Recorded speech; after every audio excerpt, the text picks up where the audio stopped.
This is Clay Street. This is where these used to be abandoned houses, and that's where a lot of times my assaults was. That's where a lot of times I was beaten. These two houses were crack houses. They're boarded up, but these were the crack houses that I frequent. I used to call, oh my God, we would sit here and we would get high outside. We just sit here, and I just spent a lot of time, I would spend a lot of time here, just getting high and doing nothing, and we sit here, I would crunch down here and take a hit of crack right here.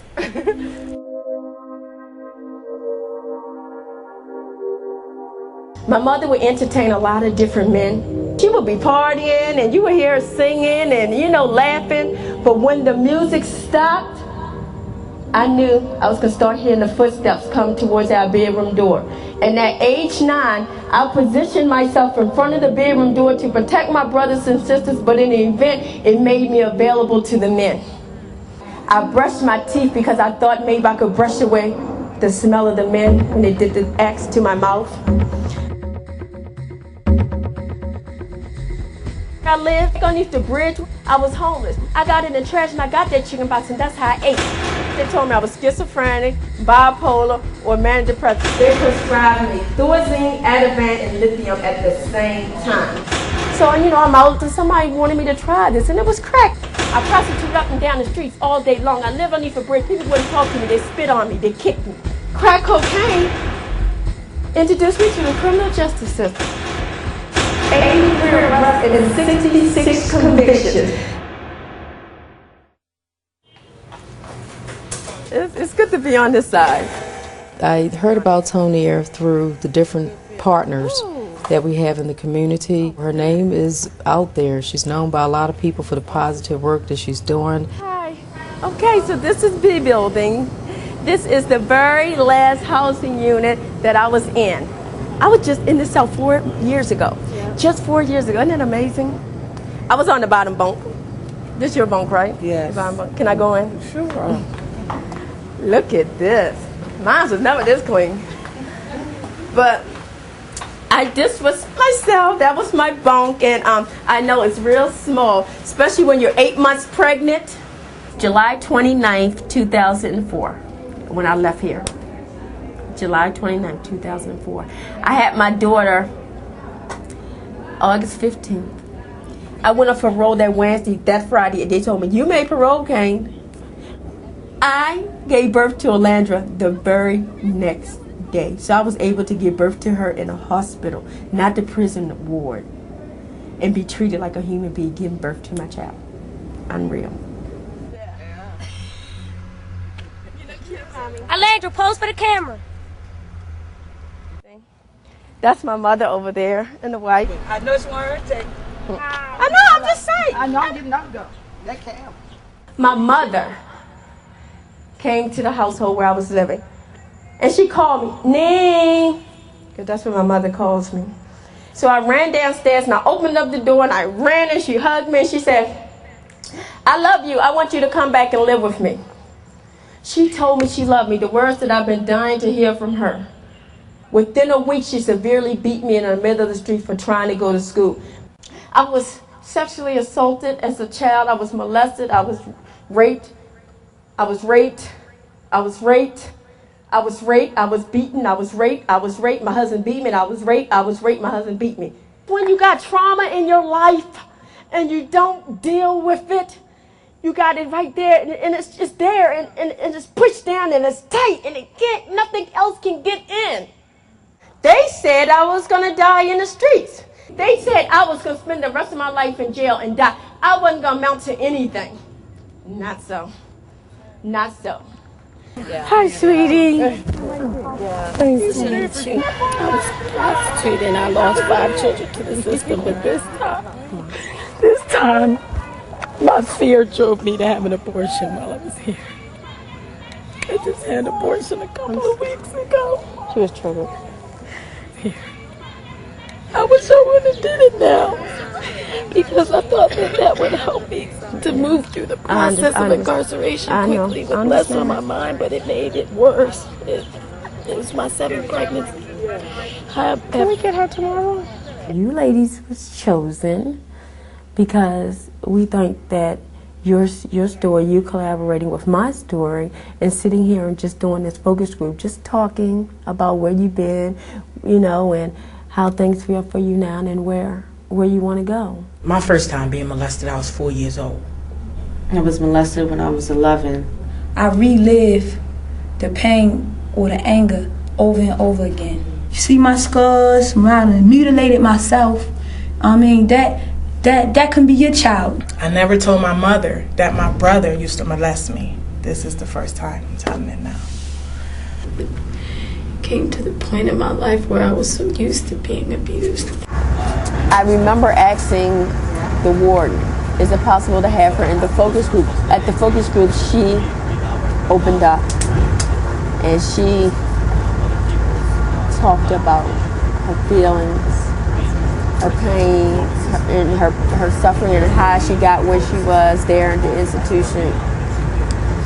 And when I held her, I just felt, you know, I wanted to take her home with me. I felt she was me in so many ways, you know. So I was able to talk to the warden about getting to work with her. I said, is it possible I can work with her? Can I come back and forth into the prison to work with her? And I gave Lisa my contact information, and she calls me all the time. She gets these phone calls because I travel so much, my cell won't take collect calls. And she calls me, and she says I'm her mentor, and I'm her angel, and she has no idea that she is an angel. Thank you everyone for this.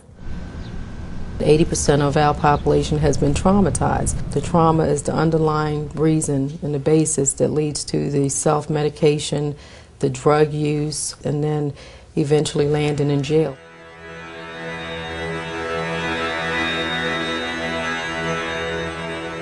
I need to help people. I need to help people. I need people to be able to grow and move in my direction, because a lot of people see me and automatically know that I did it and they can do it.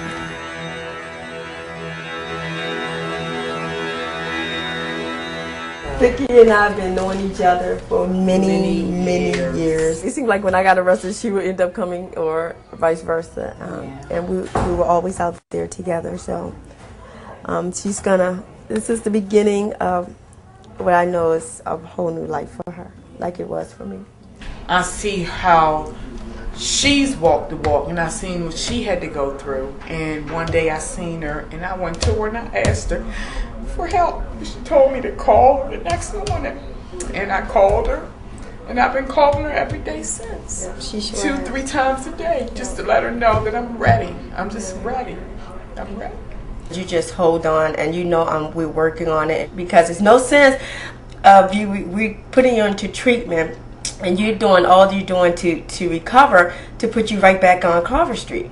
She needs help. She needs a trauma program. And until she can work on her trauma, I'm afraid that she'll want to keep numbing herself. She lost children. She lost herself. So it's a lot of repairing, and it won't happen in the normal treatment. Where's Vicki today? Where's Vicki? Vicki called me. She's kind of moving around, but she's staying in contact. She's moving around now. Yeah, but she still need to come and complete on it. Wait, baby girl, let me tell you something. You're talking about stuff. I'm talking about trauma. We talking about trauma stuff trauma too. victim. We also talking about trauma stuff too. If we tell them to meet us a certain place, but yet they can walk to the Lighthouse liquor store, they can walk to this way and stuff. Don't come with them lame excuses, No honey. excuses. Yeah. I couldn't get there because I didn't have this. There's a reason behind that. Make the decision. You might not right. Okay, but they made that first decision that time to come here. No, it was they're desperate. Still. Hi, is Vicki there? Vicki is not up the terrace. Oh, this is crazy. We just had her. I probably missed her by 5 minutes, so she's probably on the go now.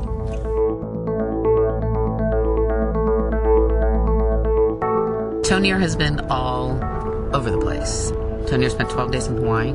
She was just in Wyoming with the Arapaho Indians. She was in Montana. We were in Chicago, and this is just within the last month and a half. Here you go. I'm in New York, and the last time I was here, I was visiting Minio, who's my ex-fiance. Just last month, no, about 6 weeks ago, I was engaged to be married, and it didn't work out. This is the first time since my trauma treatment I had to deal with these feelings. Once upon a time, I would feel feelings and I would use drugs and alcohol, but that's not even an option for me anymore. Toni is an amazing woman, a passionate advocate, a great leader in the field, an amazing speaker. We've known each other for 5 years, back when I first met Toni, when she was at the Women's House of Correction in Jessup, and she was pregnant out to here. She now, as of yesterday, officially has become the team leader for the newly funded National Center for Trauma-Informed Care, which we couldn't be happier. And the first thing that someone said to me when I got to this program, the first session I had, my therapist told me, everything that happened to you as a child happened to you, you didn't do to yourself. And I believed her. I can tell you this, as long as there's breath, there's hope. That's right. Thank you.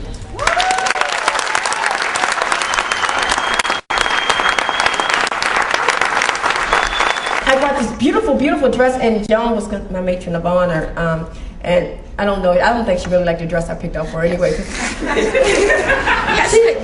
Did you like it, really? No, I didn't think you liked it. But I was planning I think you like it. But I was planning this great big wedding, and it wasn't like a mother-in-law dress or anything like that. Thank you. It was Thank you. It was gorgeous. It was champagne, and it was strapless, and she got a wonderful figure. It was gonna be it was gonna be so great. But anyway. And Steve was gonna give you that. And the warden Steve was gonna give me away. I had two men giving me away, Steve, who was a warden, and another good friend of mine who was a psychiatrist. The two professions that I needed for all, and one was from my past, and one was my future. Tonier is such a force of nature. Every place she goes, people are inspired. I mean, every place she goes, we get 25 emails, afterwards. What can you do to help? She brings all the agencies together. Substance abuse, mental health, corrections, the legislature. After that talk that she did the first day for transformation, the lieutenant governor was there. He called a session of the House and Senate of the legislature in Hawaii. She went and spoke to them. The head of the mental health agency has decided that he wants to take trauma-informed care not just to psychiatric hospitals, but to the general hospitals. And this all happened really as a result of Toni's going there and people listening to her message. Take heed of this lady. This lady has made a big change, and she had made other people with big changes. Such an encouragement to me to see you do it, because that just makes me look stronger. When paramedics come to a house and somebody have a heart attack, they feel the pulse. And you know what? It could be faint. They could hardly hear it. You might not have a pulse, but they get to working on that person, don't they? And they try to resuscitate that person. So why can't we do that for the people the trauma victims and the people that's suffering in substance abuse out there? Why can't we keep working to resuscitate their lives? Why can't we keep working at it? And guess what? Why can't we work at it ourselves? 83 arrests and 66 convictions. 3 times down here and multiple times in the county jail. They said I was going to spend the rest of my life in jail and die. I wasn't going to amount to anything. Not so. Not so. It is nothing you can't do. I'm not doing anything that nobody else can do. You can probably do even more. You go even further than me. As long as you believe, as long as you have breath in your body, that there is hope. As long as there's breath, there's hope.